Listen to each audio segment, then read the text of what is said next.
Greetings, everybody. I am Young Penitent, and welcome to my Icon Corner. Today, I'm excited to have a guest, Samseau, somebody who I ran across on a online men's Christian forum called Christ is King, formerly known as the Roosh V Forum.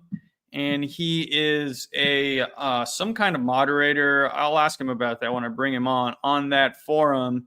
I'll bring him on and ask him that right now. But before we start, I'd like everybody, if you are not already subscribed, please press subscribe and like the show. It helps the show to get out to more people. With that, I'm going to add Samseau to the stage. Welcome, Samseau. Hi, Young Penitent. It's Thank great to be here. And I see we've got your familiar profile picture from the forum. Yeah, my head's cut off. Head's a little bit cut off. And so actually, I just was introducing you, and I was wondering, you are it's called Archon. That's your badge? So the Archons are the head moderators. I am a Archon with another username, Scorpion, and we're both old school members from the RVF. Oh, okay. So is that like the top? Like, I don't really understand the tiers. So you and Scorpion are the top two moderators. Is that? Yeah, we set the rules, the tone, and basically we're the chief enforcement of the rules of the forum in the rules of discourse. The tech leads ultimately have all the power, but most of them have no interest or ability to moderate. Moderating is a pretty tiresome, painful work, to be quite honest with you. Right. You really got to know you have to have a vision or a plan to do it well. So none of the tech leads wanted to do it, not one.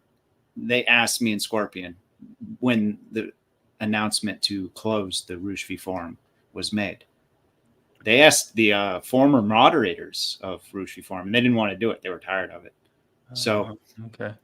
As it currently stands, me and Scorpion are the Archons, which is an old Greek term, like the leader of a city-state. I thought it was like a cool term just to signify that we're kind of different inside of the leadership of the forum. Okay. Yeah, it sets you apart a little bit. And then you have moderators are there other moderators below you? Yeah. And they just look out for your generic run-of-the-mill trolls. They're not going to handle like people who start swearing and getting into crazy debates with each other and weird stuff like that, you know. Sure. But they're there. Someone comes on and starts spamming porn pictures. We have general moderators who just ban them right off the site, right? Okay. You have to have it. I can't be online 24/7. Right. Good. Okay. I'm going to remind people that I have done a stream about the old forum, which was Roosh V Forum, and I'll show it here. If you go to my my YouTube under the live streams, here it is, right in the middle. A stream I did a while ago, and I just kind of was, and that one I was just trying to encourage people to go and make an account there. And I can actually show people the new forum. We'll do that real quick here. So here it is, and it's similar. This is an old school type of forum, which this is kind of like what would you say, 2000s era or something, or like maybe even late 90s. Late 90s. So this is before. So here, for example, the top latest post is about this stream here, and someone kindly. I'm a member of the forum, by the way. I was a member of the previous one, and I am still a member. I don't use it as much as I did the old one, but I still check in from time to time, and it's good. I could probably use it more. It's good for learning about any topic you want, having discussions. Yeah. I kind of like where the forum is. Like, it's at that infancy stage. It reminds me a lot of how the Roosh V Forum started. When the Roosh V Forum started, right? So now, if you want to go right into the history, go into it. Tell me the story. So this is when the Roosh V Forum first started, it was like any GeoCities website. It was really like kind of low quality. Roosh just slapped it together. He was, I think he was just experimenting. I don't think he had any plans whatsoever. Okay. The total membership when it in its first year was probably less than 200. And we have almost 700 members, and it's our first year. So he started basically from scratch. All he had was his online presence from his blog, and he was promoted by Rossi, who was very popular. But even still, most people didn't know much about Roosh, and they didn't know what's the big deal about yet another forum. Okay, so many people watching this are not going to know Rossi. I happen to know because I spent a couple years doing red pill research kind of things. So could you explain Rossi? Yeah, Rossi, he had a very popular blog back in like 2006. Actually, I think he started in 2005, even if I'm not mistaken. It's called Rossi in DC. It was all about pickup artistry on one level, but then the more interesting level was social commentary. He was a very astute, vicious social commentator. And that's what attracted me to him. And it's what made him very popular. Okay. And he happens to be friends with Roosh because they were both in the DC scene, and Roosh was interested in pickup artistry at the time. That's how they met each other. So, and then he promoted Roosh, and through the Rossi blog, Rossi in DC, which was very popular, Roosh became known. But his blog got a lot of traffic, but didn't translate into people joining the forum. Because again, forums were, dime a dozen back then. They still kind of are, but especially back then, it was a MyBB forum, which is like this really old forum software. We use much better forum software now, and it's very bare bones, basic stuff. It's easy for someone to use. That's probably why Roosh started with it. And I don't know what his goal was. Was it to get engagement? Maybe he could have an audience that he could sell books to on his forum, but I don't think it really was like about the money. I think he wanted a forum that, he could have like intelligent conversation with like-minded men. I believe that was his fundamental purpose. All right. He, he started that forum. It was so low traffic that he actually let women join. It was like, he couldn't, he had one woman who joined named Mrs. Chocolate. I remember her. And she was like from Brazil. And he's like, we have so few people here. Even though it's supposed to be just for men, I don't care. And it was really funny. So she'd be like commentating in threads where people are like rating women on a 1 through 10 scale. It was hilarious. And it was a lot of fun. But the activity was so low back then, you could log in once a week and catch up on all the threads that were posted. Oh, okay. Gotcha. And I didn't even get into the forum. When I first saw that forum, I was like, wow, this is a really small, obscure forum. I don't know why I'd ever want to join this. But then I became more interested in Roosh's writings through his blog. And I was like, this is an intelligent guy. Mm-hmm. I think it would be fun to talk to him. And then I eventually made an account like 2 years into his forum. And I think by then, the forum had picked up quite a bit. And I think there was probably over 1,000 members at that point. So you were a lurker for a while. Is that what you're saying? Kind of. I checked like once or twice a year. Oh, that's it. So yeah, a lot of people, I think there's always been a high lurker to member ratio on both of these forums. I spent like maybe a year just as a lurker on the Roosh V forum. And then finally he said there was one day when he was like, I'm going to close the only members could read the forum for a week or something like that. So I decided, okay, I want to keep reading. So I joined, and that I joined later when Roosh was converting to Orthodoxy. So that was what drew me to Roosh. Interesting. Yes. As far as I'm aware, I was one of the first people who even mentioned Orthodoxy to Roosh. I met Roosh way back in the day, back around 2000 and I think I first mentioned it to him 2011 or 2000. 2012. Oh, really? So I met Roosh in DC once in 2010. He had a Roosh happy hour, and I went there. That's when I first met him. And he threw me in the spot, and he goes, "Hey, everyone, this guy's Samseau." He wanted to see if I was just a keyboard jockey or not, and if I could handle social interactions and all that. He was testing my PUA knowledge and all that. But PUA for me is not like a science. I don't care about robotic interactions. I just go with whatever I feel. But I do take certain insights from PUA. Like there were some really good psychological insights. And I think a lot of those psychological insights from PUA were known for years in the general psychology field. They were pulled from like the 1970s psychology journals of colleges. Interesting. Okay. Yeah, it wasn't like new stuff. It was more repackaged and focused with the aim of seduction. Right. So in all those days, we were all just young, degenerate guys. I just happened to keep my faith all the time. So you were born, or how long had you been? Were you always Orthodox, or what was the? Yes, I was born into the Antiochian Church. Oh, interesting. And I have I guess an intuitive understanding of Christianity because of it. I don't have to think about it. Right. It just pops into my head, knowing like what's right and wrong. It's weird. I can't explain it. But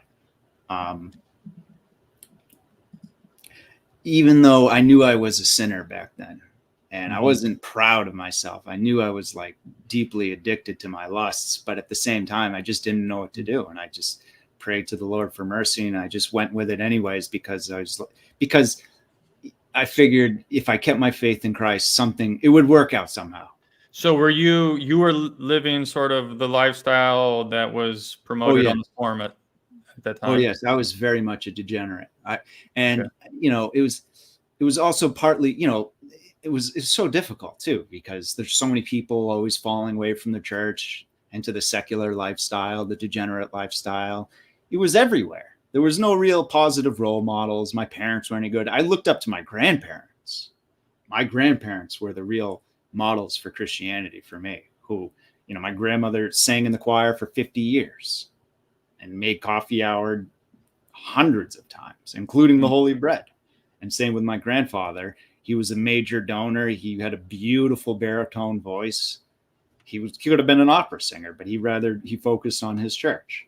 So I looked up to them as my role models, not my parents. I don't know why my parents were just, I don't know. It didn't rub off on them or something. But I don't know. I'm not blaming my parents. It was just a very difficult time in American culture. And I think a lot of us fell victim to it. So, it's part of being a good Christian is to forgive. It's to not blame things that happened in the past, but to understand what happened and then move forward in order to heal past it. Because that's what God is all about. And Christ is here to not judge sinners, but to heal them. Right? So I kind of had that understanding. I didn't know what would happen, but I was like, I'm just going to go with this. I need a girl. I'm crazy horny. This PUA stuff looks like it can help. All right. So I went on the forum. I made friends with everyone. I talked the lingo. I was very much a sinner, swear, cuss, whatever. We all were. We were all the same. And this forum has grew into a major Christian forum. It started with something like that. It's pretty miraculous, to be quite honest with you. It doesn't really make any sense how something like that could have happened. And Roosh's turn to orthodoxy was, no one saw it coming. No one saw it coming. No one saw signs. There was no signs it was coming at all. You couldn't. Only if you knew him in private. Okay. I mean, I met Roosh I met him 3 times. Or was it 4 times? Man, I have trouble remembering.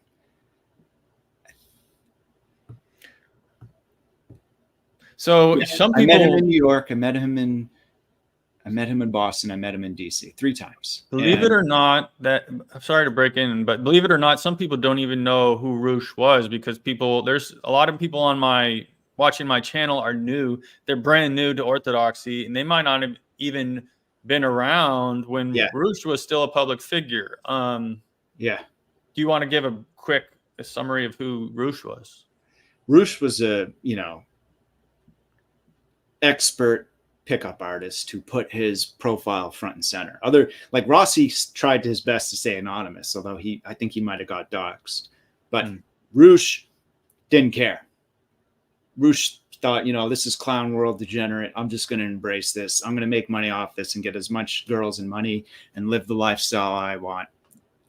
This country sucks. I don't care what people think about me. Right. Pretty, kind of nihilistic. He used to write blog posts where he'd say, like, concerns of the future I've pushed far back into the corner of my mind, so I don't have to worry about them. Right. Really funny stuff. He was very candid, frank, relatable person because he had a certain humility about him. He wasn't trying to say I'm the badass pickup artist. He was more like, I just want to have a good life. I want the pleasures of life. This is who I am. I'm not claiming to be anything else. So that kind of humility made Roosh very relatable. Even though he was living a degenerate lifestyle, you could still like him for it. That's why Roosh was a great public figure. He had that humility. He never put himself above others. And as he became a bigger and bigger public figure, the forum just exploded.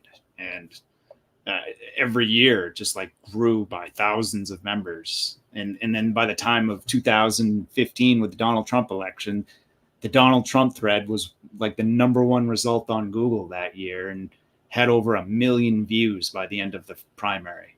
And by the end of the forum's life cycle, I think it had like 7 million views, the Donald Trump thread. It was ridiculous. I'm pretty sure people told me like Trump's sons would look at that thread. It was huge. So this was like the 2016 election.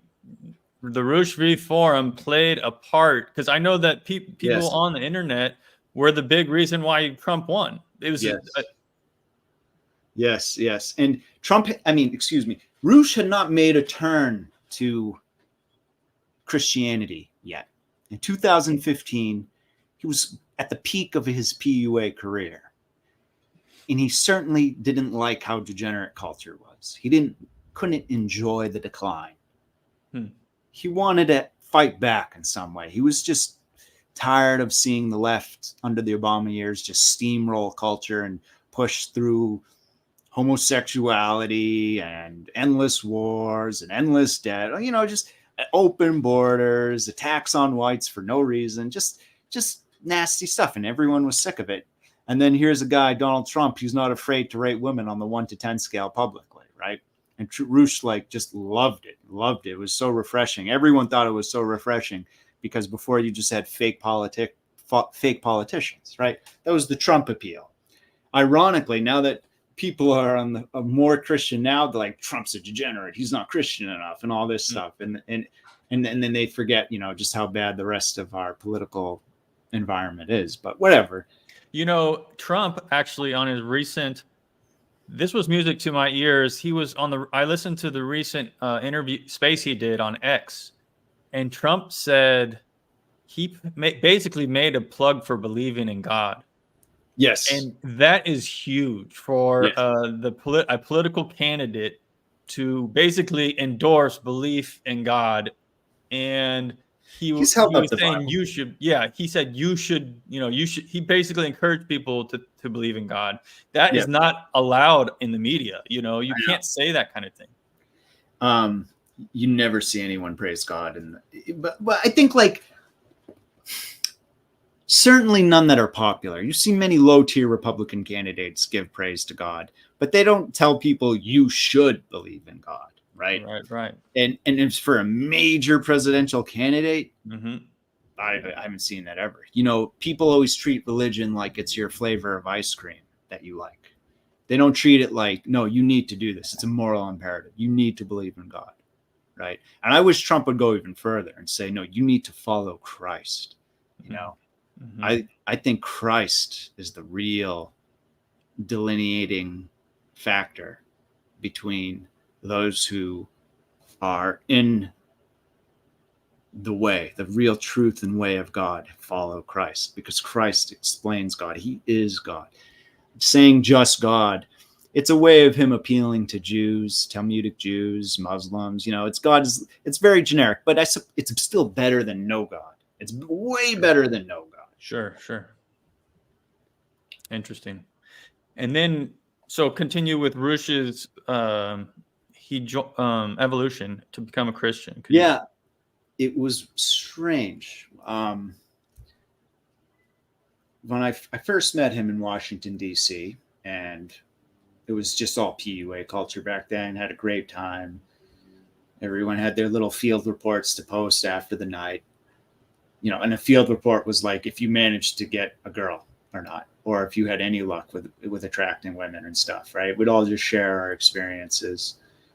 It was, we were lost, and we were just trying to find the way to pass the time. That's basically what it was, trying to entertain ourselves, trying to get sexual fulfillment, to drown out the pain and ennui of a empty culture. The next time I saw Roosh, though, it was in New York City. And I think at this point in Roosh's journey, I think this was like 2014. By this point, Roosh had run the hedonic treadmill. He's had tons of women. It doesn't mean anything. They're all the same. He is tired of the life.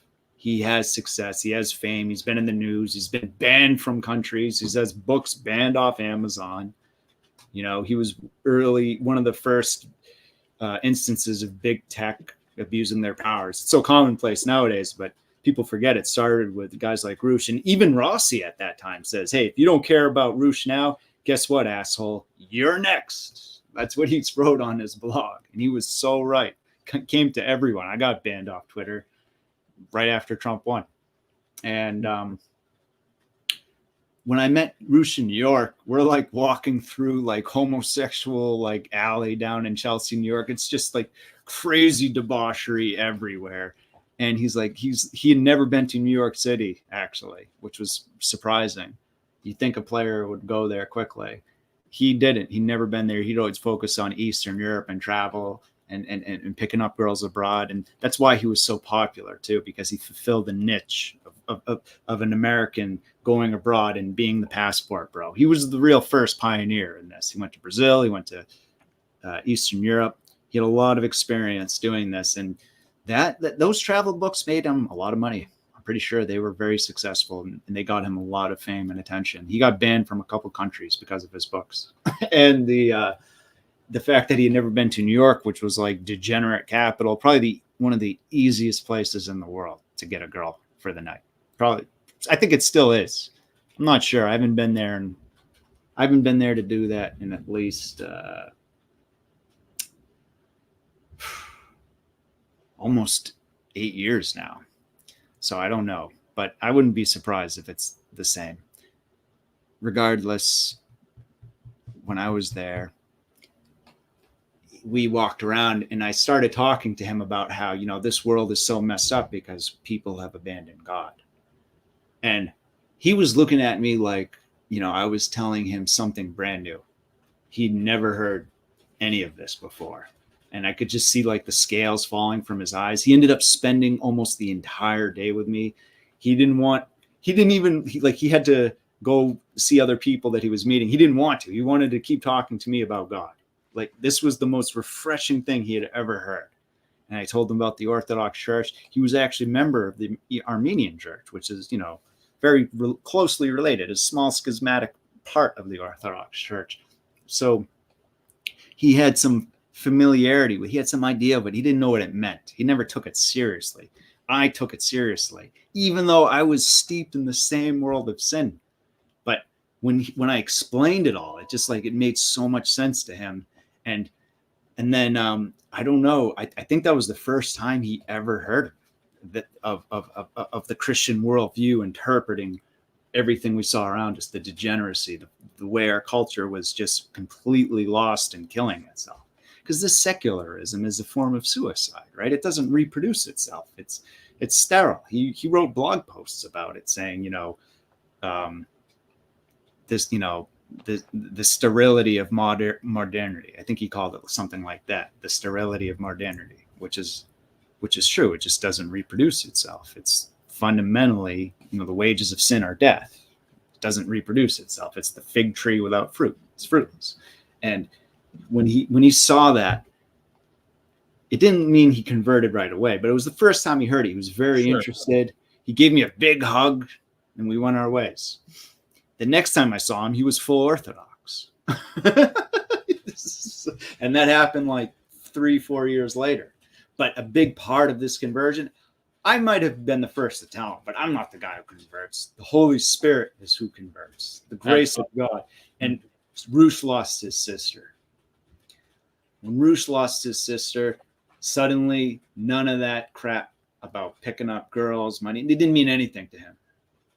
Like he was repulsed by it. He was disgusted by it because he had been out there spending all that time chasing women all over the world, and he barely even knew his own sister.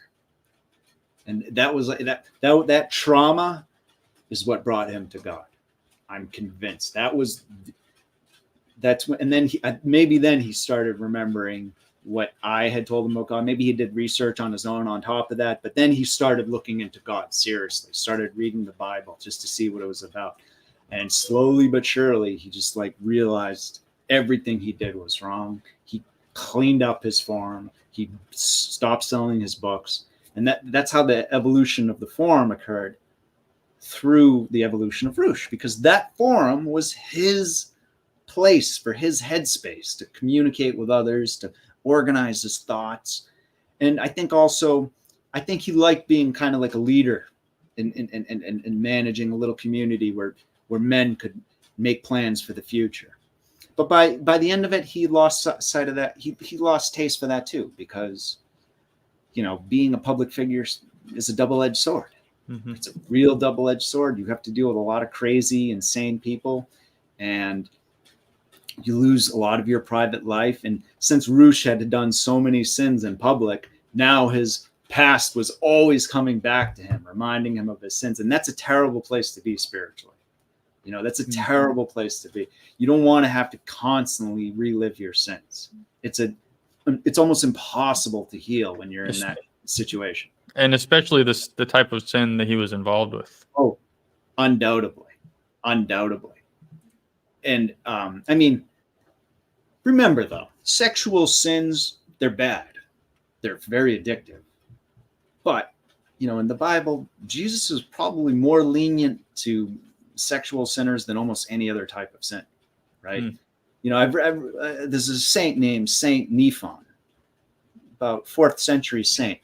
And he says, sexual sins are deeply rooted in man, but God will forgive them faster than any others, because that's how he made us. He knows it's a part of us. It's an important part of us. And Satan can lead us astray. So when we understand how to control our sexuality, God is there. He's ready to take you back and forgive those sins, just like Jesus does when he forgives the adulterers and the whores. He's so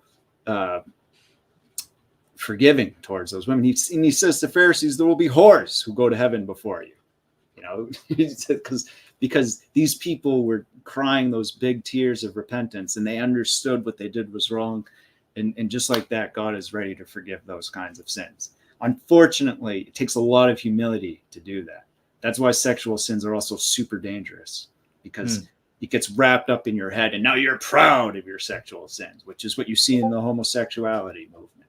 I'm proud of who I am. That sort of pride that comes from sexuality is cancer. It's spiritual cancer. There's a reason why homosexuals have the worst drug abuse rates and all that stuff, because it's a terrible place to be proud of your sins. One of the worst. I thank God I was not proud of my sins. I understood what I was doing was wrong. I just didn't know how to stop doing them. Eventually God helped me. And when Roosh converted, it helped me get out of my spirit, my spiritual stupor. I saw the conversion take place in Roosh, and I was like, what am I doing? I shouldn't be doing this either. Even though Roosh was a convert, he was teaching me. Right. Such as the mystery of God. And around that time, I found a good girl. I ended up getting in a long-term relationship, and I just put that whole bullshit behind me. And that's my little journey that came along with the forum. And so many other men on the forum, I believe, had a similar experience as I did, as we all did. We all went through this like transformation together. It was amazing. Right. I saw men on the forum who were not Christian. We have badges of, it says what your religion is, and people went from being agnostic to inquirer to catechumen to Orthodox. Do you have any idea? Obviously, Roosh was playing a big part in people's conversion. Do you know maybe what kind of numbers, how many people might have converted on that in that forum or in general? No, I don't know, but I saw hundreds, if not thousands. Wow. And, just because, whether it happened immediately, that doesn't mean a whole lot, because the Holy Spirit works over a person's lifetime. People might convert 10, 20, 30 years from now because of what happened with Roosh. We can't trace that. Someday when we're in heaven, we can ask God, what actually happened? How did it happen? But it's the mysterious process. And sometimes the seed is planted and it takes decades to germinate. Other people, it grows up very quickly, right? The analogy between the seed of faith being planted in someone and how it grows, it's a perfect analogy, because some plants grow slowly and some grow very quickly. Everyone is very different. It's important to be very patient. I feel like Roosh, when he converted, though, he wanted absolute devotion. He wanted to immerse himself in his conversion. And so there were other people who weren't ready to take that plunge with him.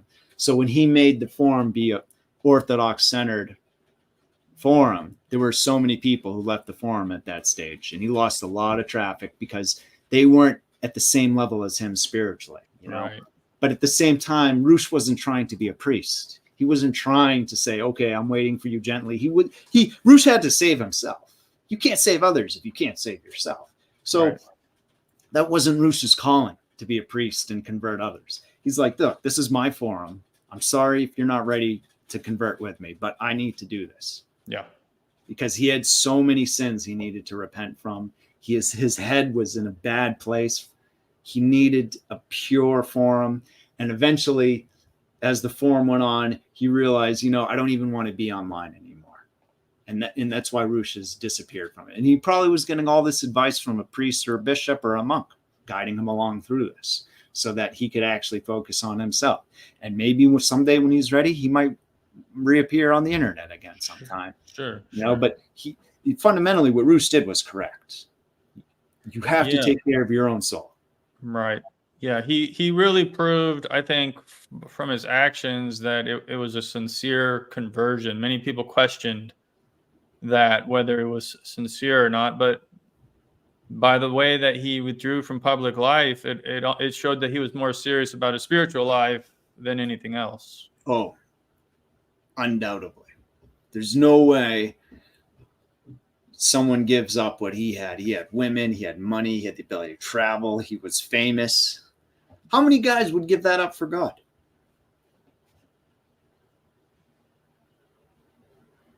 I think so many guys, you see it all the time. Everyone's trying to be the guy who captures attention online so that they can have their success and their money and their passive income stream and all that.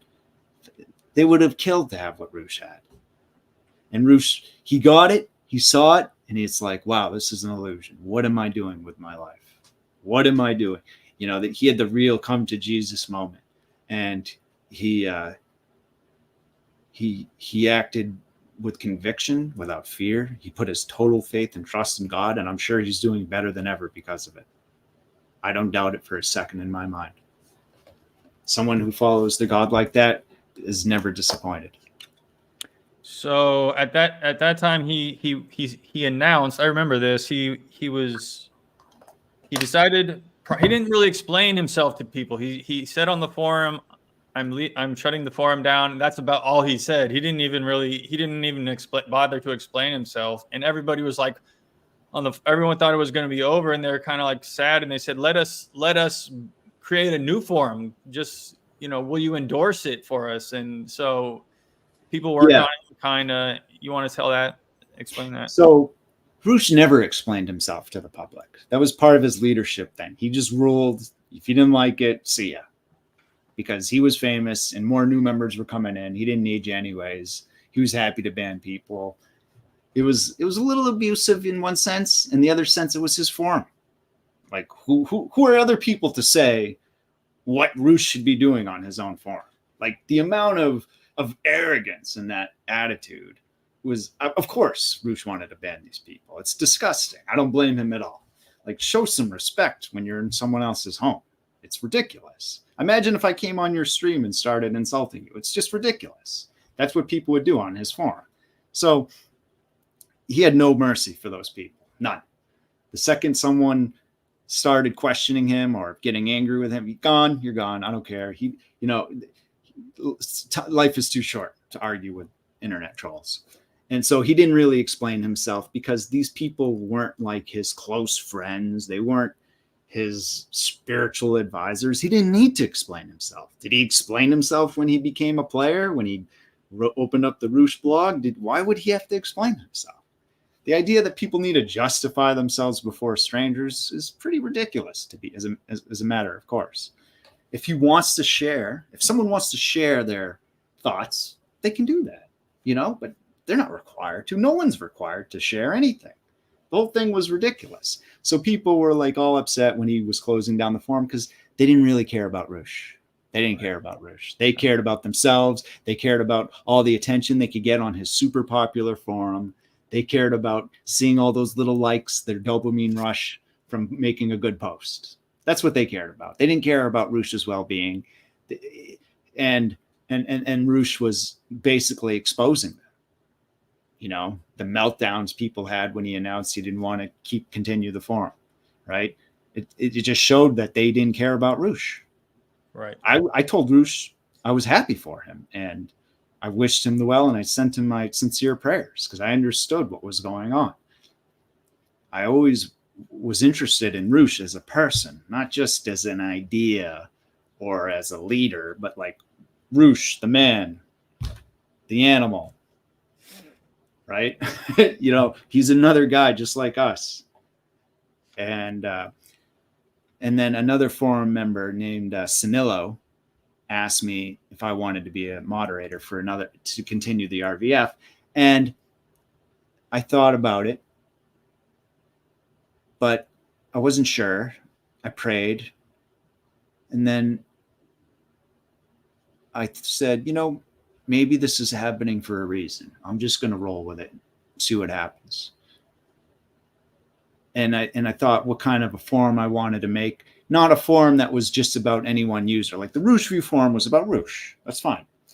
But if I wanted to make a forum that was more open and had a different rule set, it wasn't just a dictatorship, but maybe an oligarchy. Okay, we have like a council of wise men, as it will, running the forum. It's not a democracy, that's for sure. And so I drafted up a set of rules. I thought, what did I want to base it off of? And I decided to make it kind of like I wanted to base the rules on the Cenobitic orders that you might find in a monastery, the way monks regulate behavior amongst each other. So as to be more forgiving and less insta-ban if you do something wrong. More like how a spiritual father would do pastoral care in a church. But it's not really a church. And it's not really a monastery, obviously, because monasteries would never let non-Orthodox join, right? But right. It is based on that idea. I'm trying to see how I can apply it to the public at large.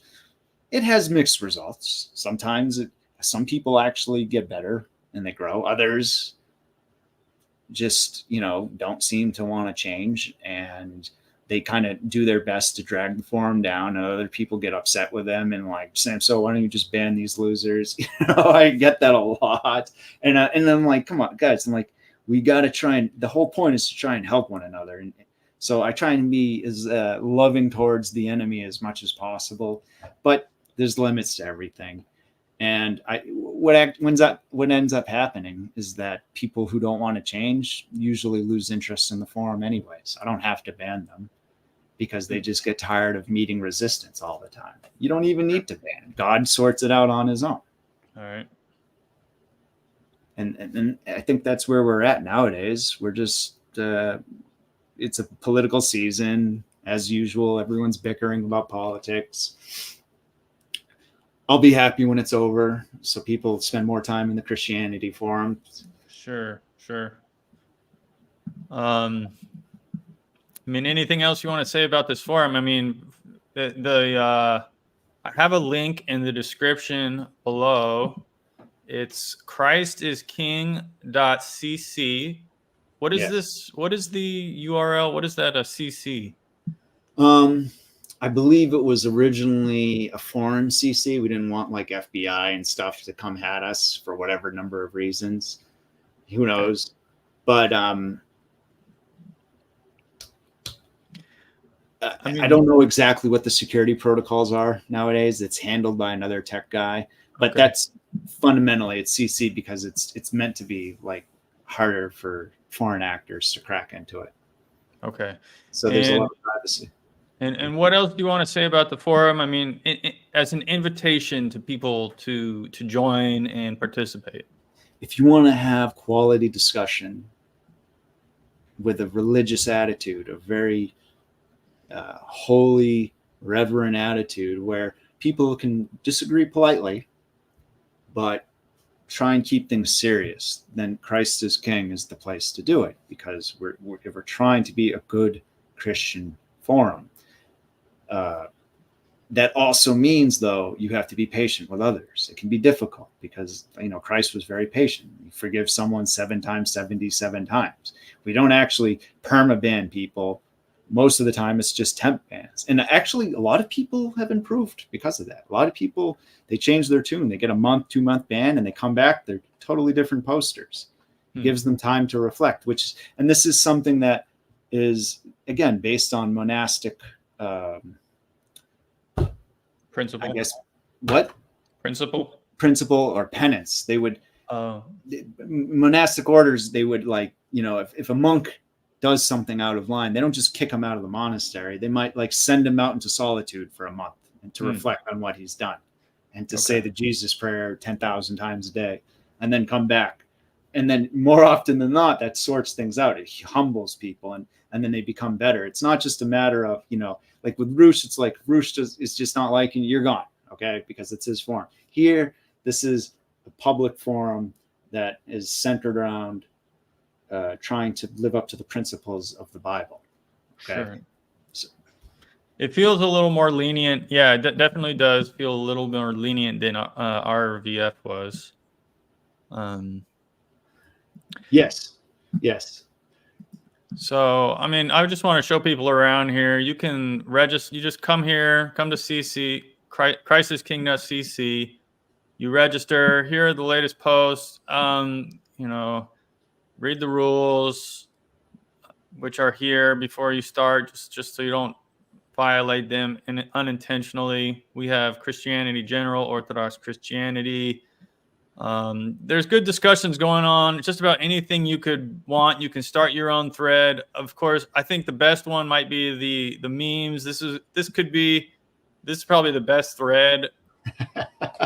Memes and gifs that instantly trigger leftists and normies. And you can come here and find great memes, any day of the year, any day of the week.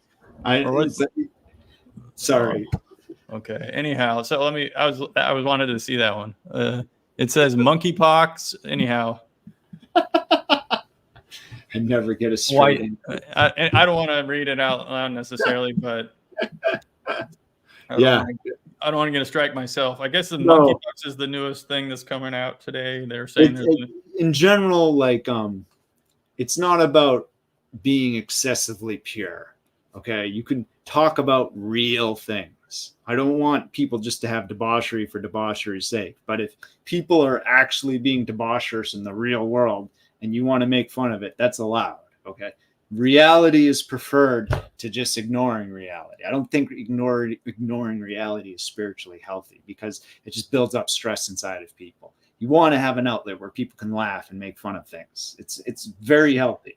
I think it's a good thing that the meme thread is like the biggest thread on the forum. Okay, humor is very important. Okay, we have a question here from the audience. Is there a similar forum for women? Oh, show her the women's section of the forum. Okay, let me go back. Hold on a second. So this is that. By the way, that was from Orthodox Boomer Grandma. So thanks for watching. She says, my book, Confessions of a Controlaholic, hopes to help women who are in sexual sins, etc. It's with 2 Eastern Orthodox publishers now. So I guess that's coming out. Good for you. God bless. Oh, no. Let me go to this. Go to the home. Okay. Home. Okay. Here Scroll we go. down. Scroll down. Ladies forum. Okay. So there's... Go ahead. Yeah. This forum it's definitely struggling, but we don't want to just exclude women. And this is, again, the idea is we have a monastery for men, so there should be a sister monastery for women. Okay. And so the ladies forum, there's one section where only girls can post. And then there's the coffee house where men and women can talk to each other. And ladies are allowed to comment. They're allowed to react to any posts on the forum as well. So you can participate in through reactions, but we generally keep male and female interactions limited in order to prevent unnecessary distractions. Okay. And I understand that there was a marriage that resulted from the Roosh. The head admin, that guy right there. Is that? Oh, which guy? An update for our CK Laters, that admin. He wrote his name in Greek. Yeah. It's Solio de Gloria or whatever it is. The picture of Christ they put on the ceiling of Orthodox domes inside. Yeah. Pantocrator. He met I think Texas Jen through the old Roosh forum on the same type of ladies forum that we have now, and they ended up getting married. And now they got married. They never post anymore, but that's just what happens when you get married. No, I'm just teasing. Solio de Gloria has become a lot more active. He's stepped up a lot. Texas Jen, I see her around every now and then, but it's natural. I don't care if people are super active. I tell people just log in every now and then, check up, see what's going on. Sure. It's meant to be a think tank. Yeah. Or a spiritual think tank. I mean, that was a small miracle that happened there. That was, I mean, so pretty ridiculous, actually. Yeah. And I think that's basically the history of how we got here. Okay. And I'm Orthodox Boomer Grandma. I hope you make an account. Yeah. She says she was on the old. She says she made an account on the old forum, so she can go in there and post her book link or something, or. Yeah, go right ahead. Promotion is always allowed if it's got a Christian context. Okay. Generally, it's always allowed, but sometimes some scammers come along. But we're pretty good about that. So this has been a very pleasantly surprising interview. Because I thought, okay, I'm bringing a guy from a PUA forum on, and I'm like, that's kind of a pickup artist kind of has a bad reputation, but it's a converted pickup artist, a repentant pickup artist, and this has been very, very pleasantly rewarding conversation for me. Thank you. Thanks, Christ. And you filled in a lot of backstory that I didn't know. I wasn't around. I basically, for all intents and purposes, was not on the internet for all those years. I didn't really get onto the internet, and I got a smartphone in like 2018 or something like that. So I wasn't. Yeah, I was kind of a late comer to the internet culture, and now I've kind of jumped in head first, and I'm like spending an hour on Twitter every day, and it's probably not good for my mental health, but I do it anyways. You'll get sick of it. Don't worry. Oh, I hope so. Yeah. Good. You'll get sick of it. That's good to hear. Yeah. All right. Thank So, I you. mean, is there anything else you want to plug or say before we end the stream? No, I think that was great. This was a wonderful experience and interview. You're a great YouTuber because you have that nice orthodox bent. I really enjoy a lot of your content. I know a lot of guys on the forum post your videos, so it was great to be here. And I hope we can help the forum grow and make something cool, beautiful come out of this. Thank you so much, young Penitent. Sure, sure. Thanks. I mean, I'm a relatively small channel, but hopefully a few people will find your forum because of it. So, yeah. Okay, so I thank Samseau for coming on and the Christ is King Men's Christian Forum.